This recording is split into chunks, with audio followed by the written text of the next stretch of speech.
Galwas are a proud race, one of the noble tribes, like the Mpongwe and the Ajumba. The women do not intermarry with the lower class tribes, and in their own tribe they are much restricted, owing to all relations on their mother's side being forbidden to intermarry. This well known form of accounting relationships only through the mother, Mutterdrecht, is in a more perfected and elaborated form among the Agalwa than among any other tribe I am personally acquainted with, brothers and cousins on the mother's side being in one class of relationship. The father's responsibility, as regards authority over his own children, is very slight. The real responsible male relative is the mother's elder brother. From him must leave to marry be obtained for either girl or boy. To him and the mother must the present be taken which is exacted on the marriage of a girl, and should the mother die, on him and not on the father lies the responsibility of rearing the children. They go to his house, and he treats and regards them as nearer and dearer to himself than his own children, and at his death, after his own brothers by the same mother, they become his heirs. Marriage among the Gawa and the Mpongwe is not direct marriage by purchase, but a certain fixed price present is made to the mother and the uncle of the girl.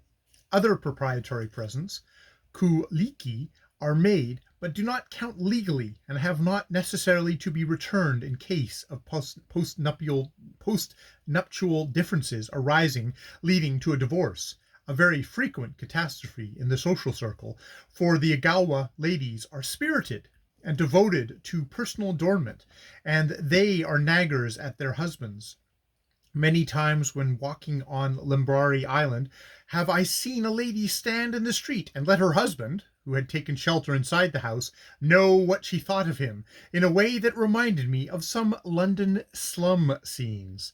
When the husband loses his temper, as he surely does sooner or later, being a man, he whacks his wife, or wives if they have been at him in a body. He may whack with impunity so long as he does not draw blood. If he does, be it never so little, his wife is off to her relations, the present he has given for her is returned, the marriage is annulled, and she can remarry as soon as she is able. Her relations are only too glad to get her, because, although the present has to be returned, yet the proprietary offerings remain theirs, and they know more proprietary offerings as well as another present will accrue with the next set of suitors. This, of course, is the only case with the younger women. The older women, for one thing, do not nag so much, and moreover they have usually children willing and able to support them. If they have not, their state is, like that of all old childless women in Africa, a very desolate one.